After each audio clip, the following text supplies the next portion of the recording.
Օրինակ նույն Կարեն Կարապետյանը, որը Նարեկ Կարապետյանի հայրն է, Սամվել Կարապետյանի եղբայրն է, եղել է հանրապետական գերագույն մարմնի ուրեմն անդամ, եղել է Սերժ Սարգսյանի աշխատակազմի ղեկավար, այսինքն եւ առհասարակ հիմա բեմում էլ ես կարող եմ անուններ ասել, որը մեծ հաշվով հիմա ոչինչ չի ասում մեզ լսողներին, բայց մենք գիտենք թե ինչպիսի ջանքեր են ներդրել նույն հանրապետական կուսակցության համար, ինչքան փոխկապակցված են այս մարդկանց հետ եւ ուղղակի տարբեր այս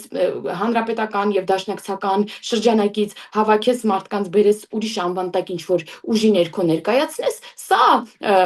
չի նշանակում էլի, որ սա նոր ուժ է, չի նշանակում, որ այս մարդկանց մոտ ինչ որ բան է փոխվել, չէ՞ որ երբ որ դու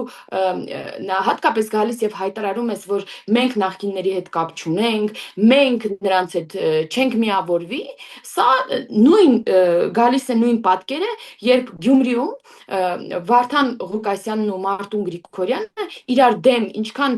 ակտիվ էին պայքարում եւ ոնց էին իրանց ընտրողներին համոզում, որ ընտրեք ինձ, որպեսզի մյուսը չգա։ Ես ձեզ ասեմ ավելին, ընտրություններից 2-3 օր առաջ նույն Մարտուն Գրիգորյանը ասում էր, որ ինքը չի թույլ տալու, որ Վարդան Ղուկասյանը դառնա իշխանություն, որ դառնա քաղաքապետ, որ ինքը ոչ մի կերպ չի ուրեմն գցի իր ընտրողներին, բայց տեսանք ինչ եղավ։ Հիմա նույն պատկերն է գալիս